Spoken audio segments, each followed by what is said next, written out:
Hi and welcome back to the best thing you watched this week. We've got another special because I'm currently away in Italy, Venice.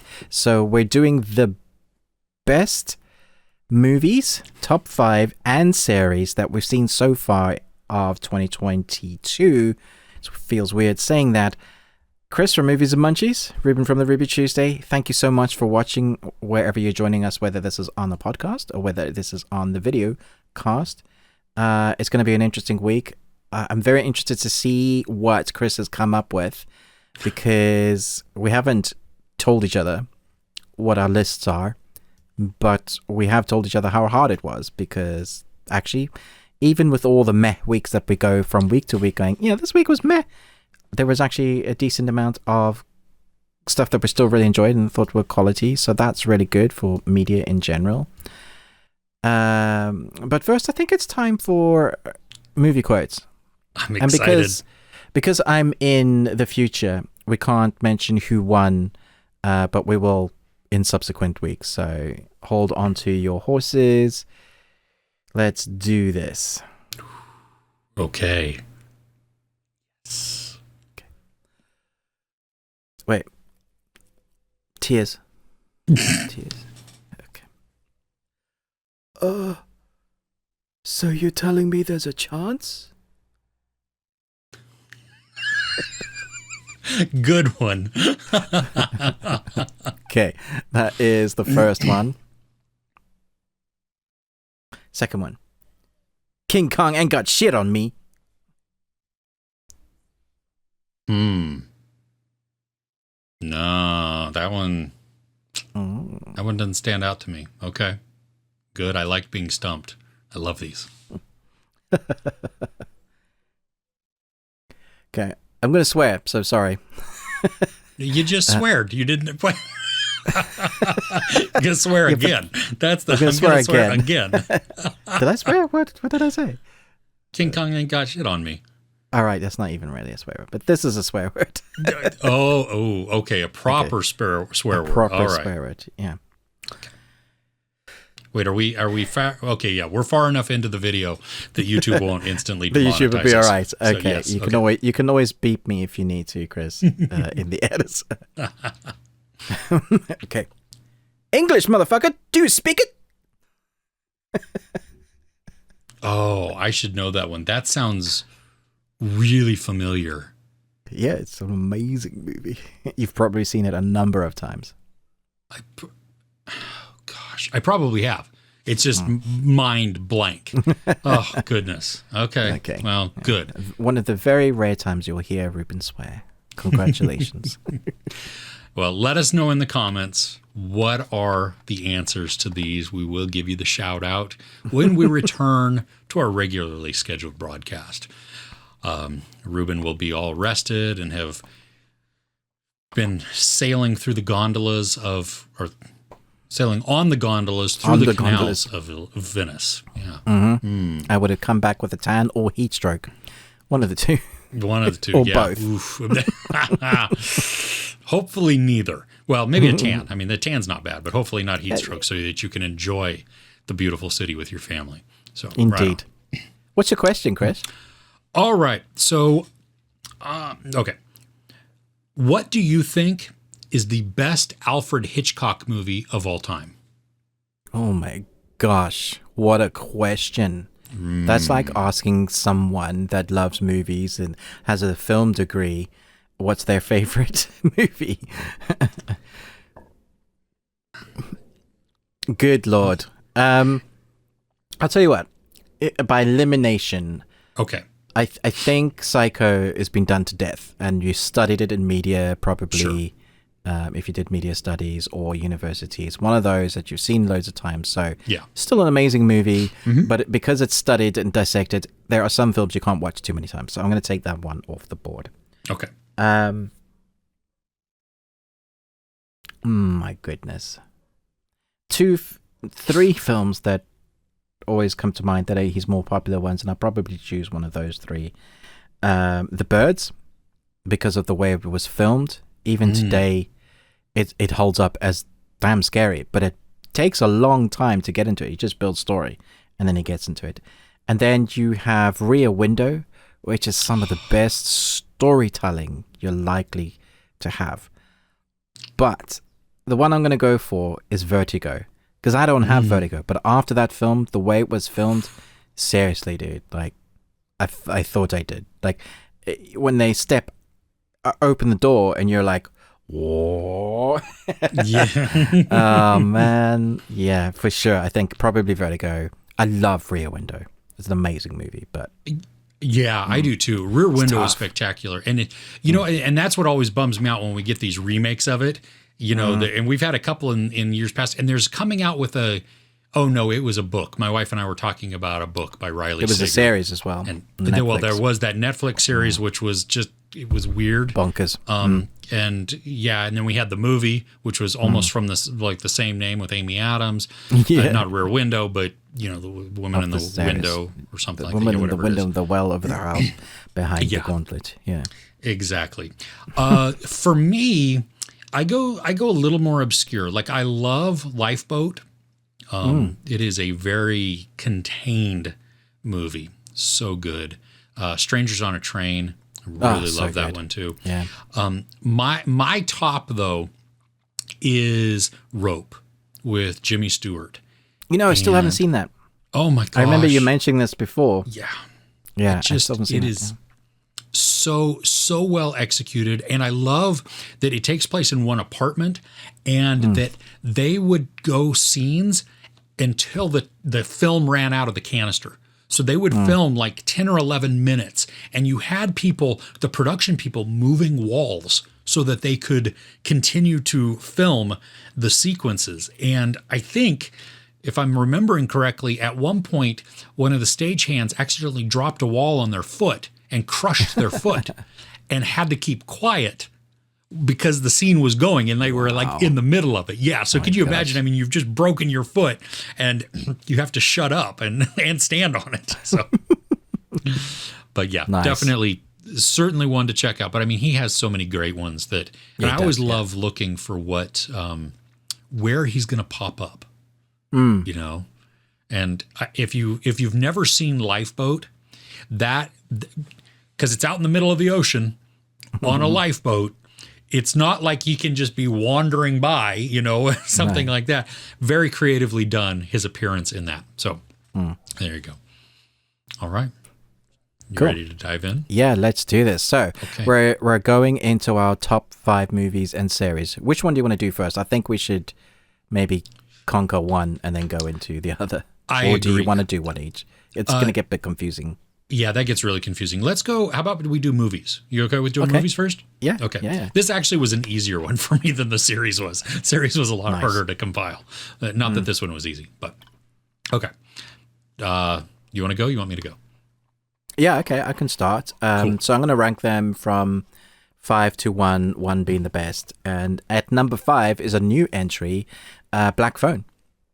Okay. I thought this was so good. I really enjoyed it. It was different. That's what I liked about it. It felt like a tried and tested horror genre done in a new way that made me go, I really enjoyed that. So Ethan Hawke was fantastic. Creepy performance by Ethan Hawke, where we don't even see his face. That's good choice. Good choice. My number 5 is RRR. I wondered. Not one that I had expected, but I had so much fun with this, and I find myself constantly like talking to my kids about it, and just like replaying moments in my head of just different parts within the movie, and it stuck with me. Like I just had a great time with it, and there you go. And I love that it's on Netflix, so I can watch it again, but because it's non-English, it's not one that I can just have playing in the background. I need to sit down and dedicate the time to watch. Sticking with the ones that affected you, my number 4 is Charlie 777. That film emotionally wrecked me. A man and his dog storyline, man's best friend, done in a very nice way. It takes its time. First hour, they don't like each other. Second hour, they are best friends. Third hour, you're going to just cry your heart out for a whole hour. But yeah, it was spectacularly done. I think in my review and when I talked about it, reminded me of The Secret Life of Walter Mitty, that sort of story progression, and so good. Nice. That's outstanding. Now we get into the tough part for me, of the jockeying for position. Yeah. Because I love all of these movies, and I will watch them all multiple times. Some of them I have watched multiple times, and some I just have not had the opportunity to watch multiple times, but I will. Anyway, Everything, Everywhere, All at Once is my number 4. I so blown away. The multiverse movie that we needed, that we deserved, and thankfully that we got. I will never look at fanny packs the same, nor will I look at supposed IRS awards the same either. Nice. But yeah, just the character progressions, the heart of the movie, the messages within, and seeing how different choices take us on different paths and what that means, and then being able to see how that affects. I think it was really powerful. Some great storytelling. Nice. My number 3, this is how you do a sequel. Top Gun Maverick.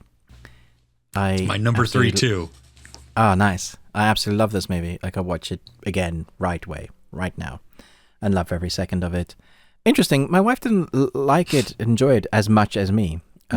So I think maybe there is I don't want to say guys, but guys do love Top Gun. It is a kind of a bromance story there, between the original cast, what he went through. Not that like women won't enjoy it as much as men, but I do wonder if that is a little bit part of it.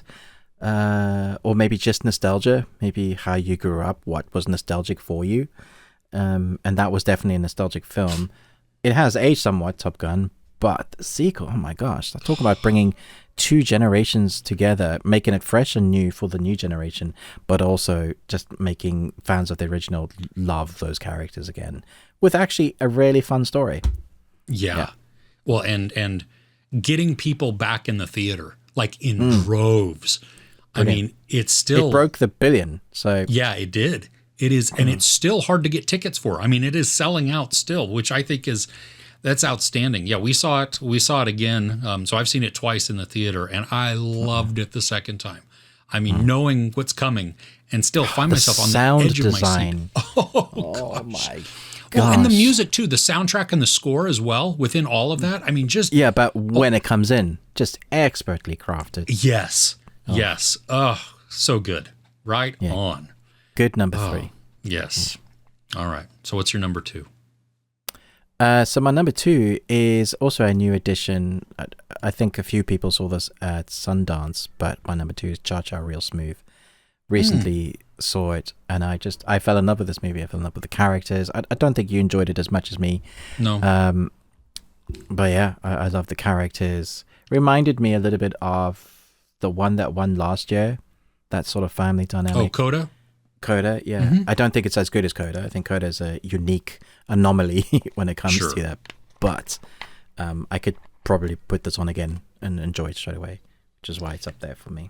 Yeah, no, I liked it. I mean, it's not in my top 5, but it does. I agree. I loved some of the sentiments within there, and I really appreciated that the relationship between the dude and the autistic daughter was not exploited or taken in a weird direction.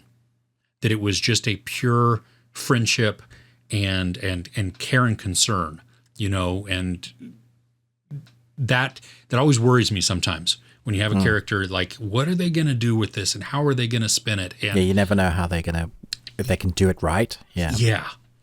So it was, I really appreciated that. So what's your number 2? My number 2,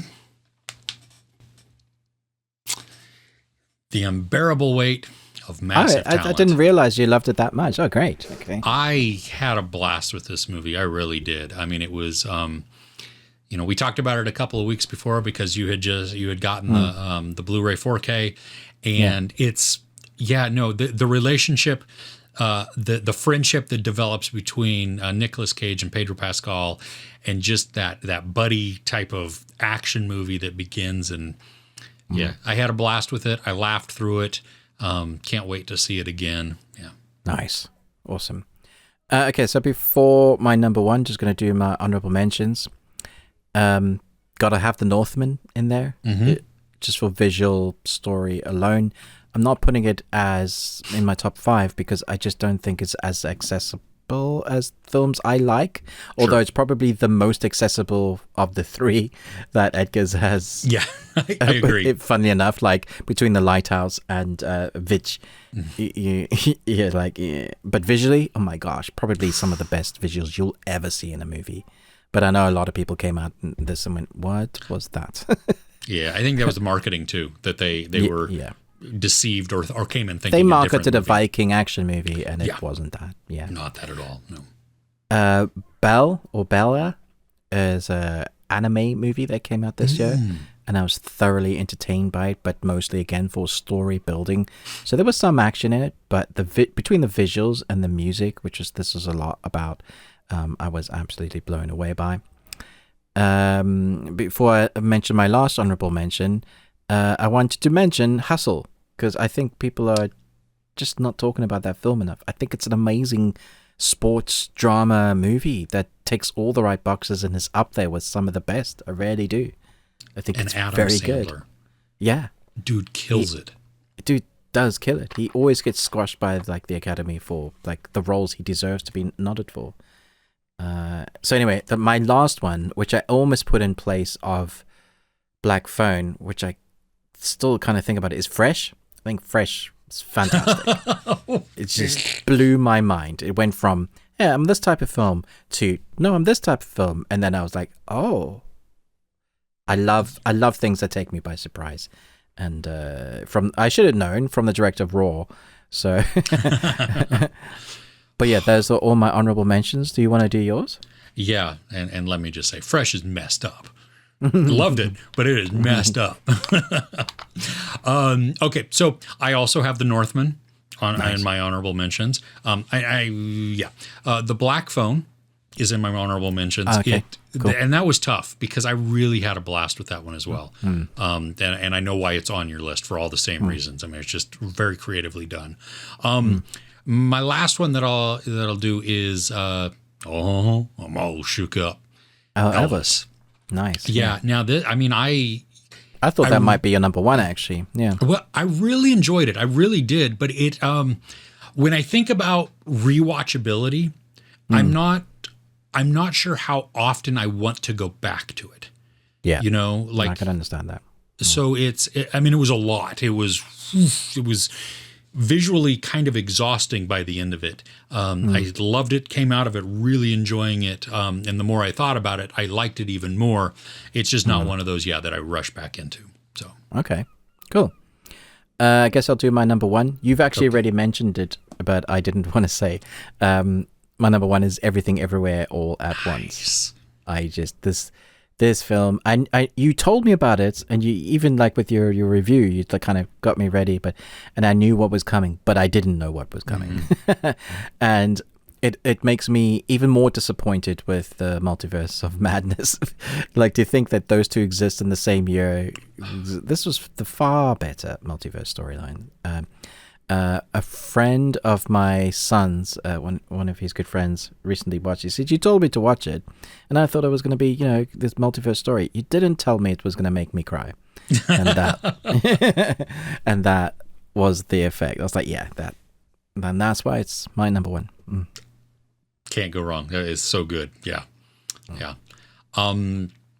My number one was actually very easy for me. Okay, cool. It was the 2, 3, and 4. Those are the ones that were kind of fighting it out. But number one is Brian and Charles. Yeah, just came out in the UK for you guys. I really need to see this film. I love this movie so much, and I gravitate a lot of the time to quieter indie films that have like really good characters that you could root for. Yeah, and this has that. Like I had said in my review, my biggest negative was that they made the villains kind of over the top, and they didn't need to be, because Brian is so likable and he's so pure and nice that anybody else is the villain anyway. yeah. I mean, if somebody was just rude, they stand out as just polar opposites. So this, I hope that it's coming out to purchase very soon because I cannot wait to get my eyeballs on it again. Nice. It is, so wonderful. Cool. Let's hop on to our series. Do you want to start us off this time as I started last time? Sure. This sucked. Let me just say that. This was this was way harder. Way harder. I have narrowed my honorable mentions to 3. I put 4, so fair enough. I have 9 or 10 in my list of honorable mentions, so I've narrowed it down to 3. And I think this one we might even like. Oh wait, I forget. Anyway, okay.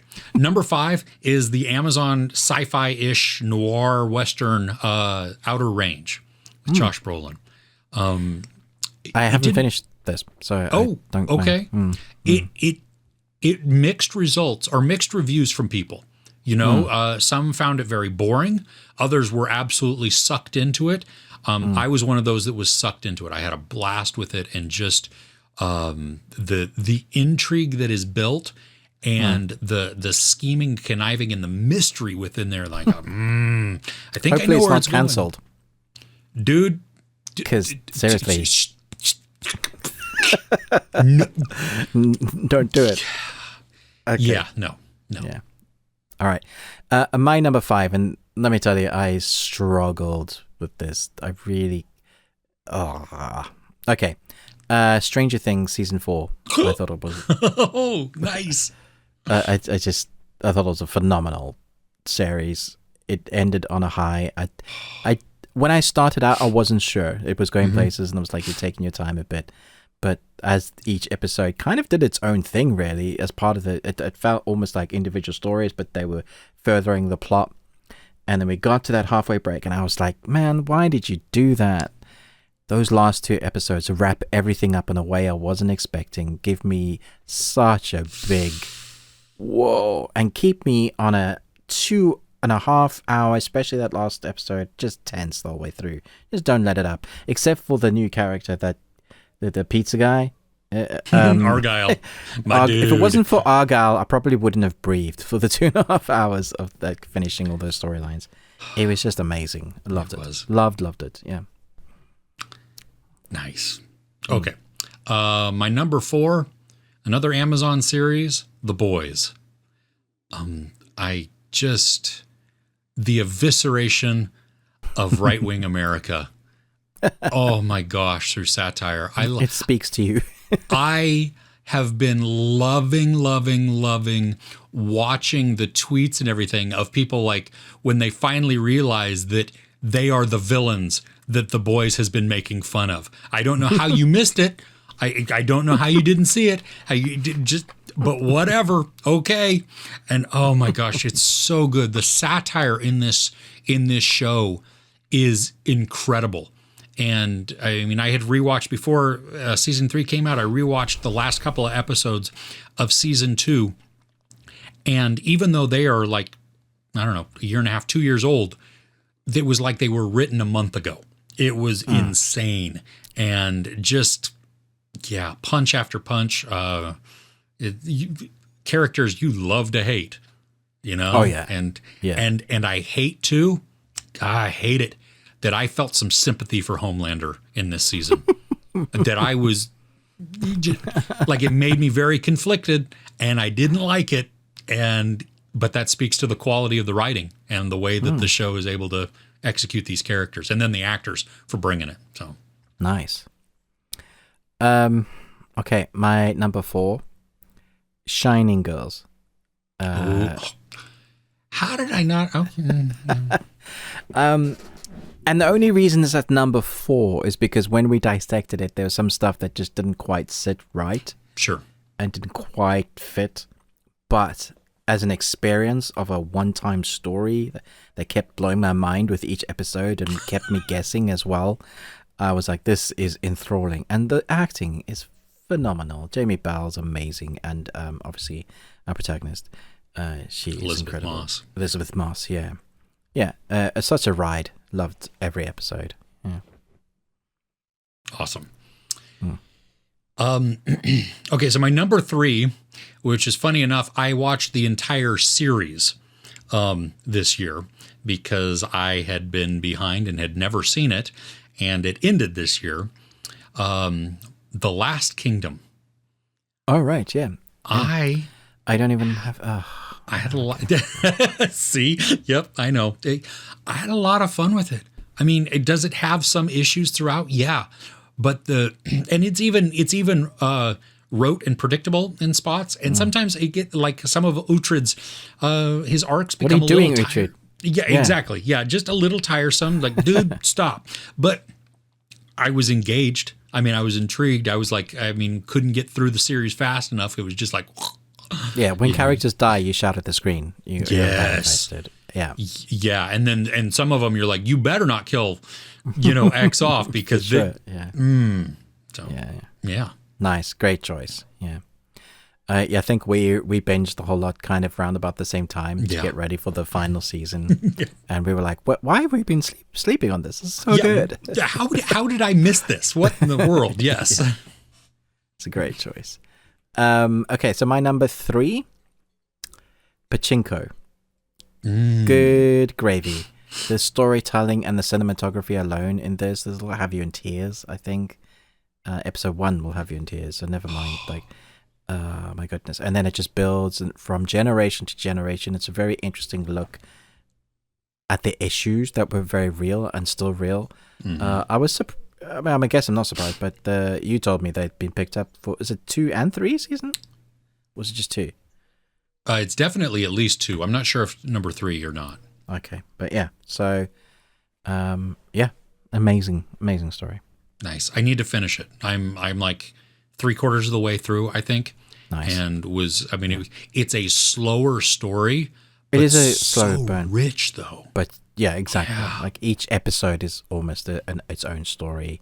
Yeah. It feels very epic in nature. Mm-hmm. Mm. Yeah. I love the way that they are telling the story. That's oof. Okay. Well, my number 2 is also an Apple original, and it is Severance. I have this in my honorable mentions. Yeah. Okay. Yeah, it is. Tough. I mean, just like I was uncomfortable through the first several episodes before. Well, actually the whole time, really, because it has this weirdness to it and an unsettling tone where I don't necessarily know. And then once I do know, that's when my brain starts putting all to the what ifs and the, oh my gosh, this is terrible. And that season finale, what the crap? Didn't see it coming. Oh my goodness. But the filmmaking alone is genius. The angles that it films at makes you uncomfortable. The lines of the sets that it focuses on, it's all so arty, but everything has a reason for being there. So by the time you get to an uncomfortable thing that they want to show you, you're just like, stop it. Yeah. That maze that they get to just to get to the office of just a hallway. There's no doors. It's a hallway. What in the crap? Yeah. Beautiful. Good choice. My number 2. This is a new anime from Netflix, and it's one I wasn't expecting. When you look at the cover, the thumbnail, this looks like it should be for 5 years old and lower. It looks like a preschool, kindergarten Netflix anime, and they do some of that, and they're cute and fun. However, every single one of these episodes will make you cry at some point. It's so real and visceral. Of course, I'm talking about Kotaro Lives Alone. My comments on I have probably over 200 comments, and every single person was not expecting this. Why is my heart ripped out? Didn't see that coming. I just want to protect Kotaro. It hit people on an emotional level that I don't think people were expecting. Great storytelling. Nice. I have to check this out. I remember you telling me about it, and it's the one thing that makes me hesitant is just I'm not sure I'm ready for the emotional heft that I'm going to have to but do it's not quite watch. what you're expecting it to be. It's not like, oh, this is depressing. It's just you're realizing what it means. Oh, okay. Yeah. Nice. Okay, so honorable mentions? Honorable mentions. Okay. So the zombie high school series, All of Us Are Dead, which they're coming out Also with a mine. second season, which I don't You're not totally too sure understand. about. But yeah. This one, tragically for me, was canceled, and I'm very upset with it, but it is Archive 81. I loved it. I was sucked in. I know not everybody enjoyed it, but I thoroughly loved it. And then this is a series that you told me about that I was like, it wasn't even on my radar. And it is Eternally Confused and Eager for Love. This Indian rom-com that is in English, and it is so quirky and weird, and I laughed in every single episode. It's very quirky. It is, yeah, and it's just so witty and funny, and I'm so glad that you told me about it, because I don't even think I knew about it at all. Like, not even like, oh, maybe I'll see it. It was like, I don't even know what you're talking about. So, yeah. Nice. So from the ones you haven't mentioned on my honorable list, Peacemaker. Oh, Was that this my year? gosh. Pretty sure. That was, yes. Yeah. And I loved every single episode. That was so good. It was so much fun. I had a lot of fun. And the intro alone deserves, the theme intro deserves all the awards. Well, and the character arc that they take him gosh. on. So good. Right? You love to hate him, and then yet at the end you're like, you love to love him. It's a massive character arc. Yeah. Yeah. Oh, good. Yeah. Slow Horses. Oh my gosh. Gary Oldman and his team are phenomenal in this, and I'm so glad it's getting another season. So that's great. This is getting the 2 more seasons, I believe. This is the 2 more seasons. Yeah. Great. Looking forward to this. My last honorable mention, which you haven't been able to see yet because it's not in the US, but the Lazarus Project. My goodness, some of the best TV you're likely to see in a long time. So entertaining, and a nice original touch on the timey-wimey stuff. So nice. And this is on Sky, right? Is that what you said? Yeah. Okay. Very cool. Cool. So your number one, which you've already listed, but Stranger Things season 4. Yeah, I totally get it. It was a little weird. Like at the beginning, and this is why the danger of making an opinion, forming an opinion too soon in a series. You know what I mean? That Obi-Wan is classic. Yeah, that it felt like our characters, they're all off on. I mean, the story and our characters are spread out, and they're on all of these different side quests. But it then comes together. The whole arc as a whole, as they converge and they are working together in separate locations, and destroying. I mean, I can't even speak. I mean, the final episode, to destroy 2 characters like that, what the crap? 2 characters that we love, then just it. I don't know that'll be over Max anytime soon. Yeah, my son and I were talking, and maybe you and I had talked about this also, but a very disturbing thing that I could see happening is that Vecna uses Max's body as the on-Earth persona. Can you imagine the group having to go against their friend? Yeah, I mean, that's we talked about that last week. I think that's the way I would write it. I don't want it, but if I was the writers, that's what I would do, because she's just a shell. 11 has shown there's nothing in there. We know 11 has manifested a new power, which is cool. But if she is just the vegetable on life support, then she's ripe for the picking for the upside down, which is now right side up, to devastating. Oh, I'm excited. The biggest bummer is that we have to wait a considerable amount of Probably time. 2.5 years, yeah. Yeah. Yeah. But we did get to see a sword-wielding hero fight a Russian demigorgon. Yes. So good. So, a bit of trivia for you. That Yes. sword Uh-huh. is Conan's sword, the original. Oh, is it from the really? movie. Yeah. Well, I think one of the Duffer brothers had it, and so they gave it to him, and he got to wield the sword. Yeah. Oh, that's awesome. That's so Yeah. good.